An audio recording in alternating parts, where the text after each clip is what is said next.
Caniveau de douche pour la douche de plein pied. www.douche-shop.be.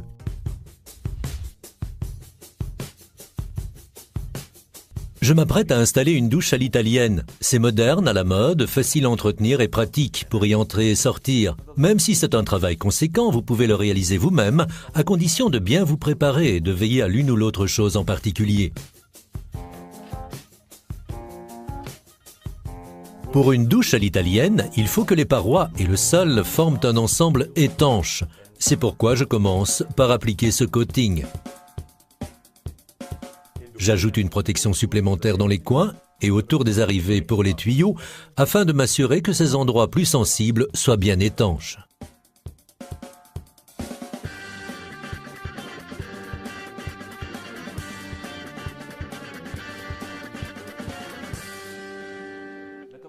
J'en ai fini avec les parois pour l'instant. Je vais maintenant m'occuper du caniveau et de la chape. Choisissez de préférence un caniveau muni d'une grille et d'un corps en acier inoxydable. Après le verre, c'est en effet le matériau le plus hygiénique.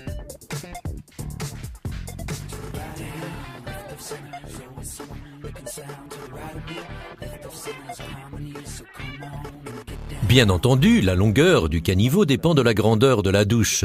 Afin que ce soit plus esthétique, je garde une distance d'environ 10 cm jusqu'à la paroi. La pose en elle-même n'a rien de compliqué. Il suffit de visser le caniveau sur le sous-sol, de régler la hauteur et de le raccorder au tuyau d'évacuation. Je vais raccorder ce caniveau à l'évacuation en utilisant ce flexible. Je l'enduis d'un peu de savon pour qu'il glisse mieux sur les tuyaux.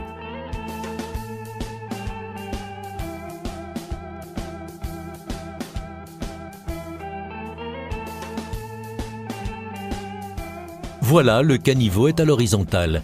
Je peux commencer la chape en prévoyant une inclinaison vers le caniveau.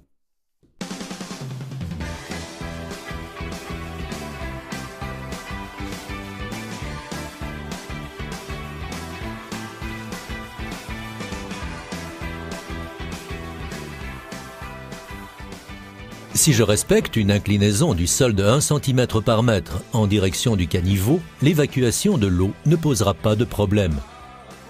Je dois à présent laisser à la chape le temps de sécher, après quoi je pourrai passer à la finition et au carrelage.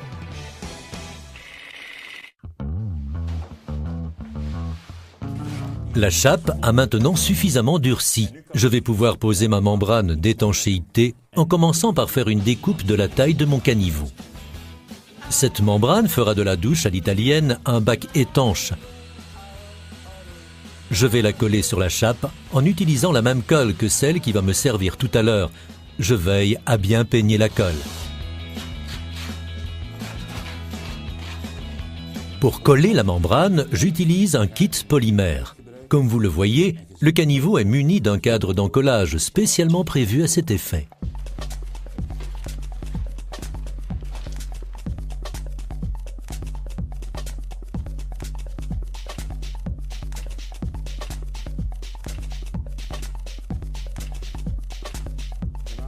Je couvre aussi les joints entre le tapis et les joints de pourtour avec mon kit polymère. J'ai calculé la pente de la chape selon celle du profil pour que la partie supérieure de ce dernier soit bien à niveau, ce qui me facilitera le travail au moment de carreler.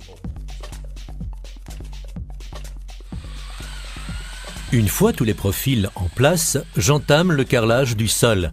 Dès que la colle est peignée et que j'ai mes carrelages sur mesure, je peux m'y mettre. Je dois bien veiller à ce que les carrelages qui entourent le caniveau le surplombent de 1 à 2 mm pour que l'eau s'écoule sans difficulté.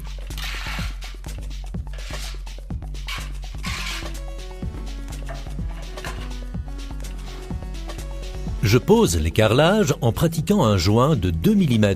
Pour la facilité, j'utilise des croisillons d'écartement.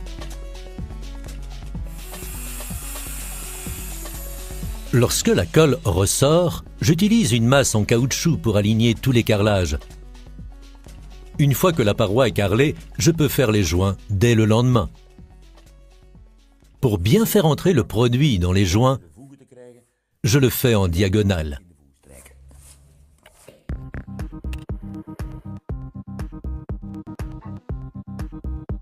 Je ne jointoie pas la paroi en une seule fois pour ne pas risquer que le produit superflu sèche sur les carrelages.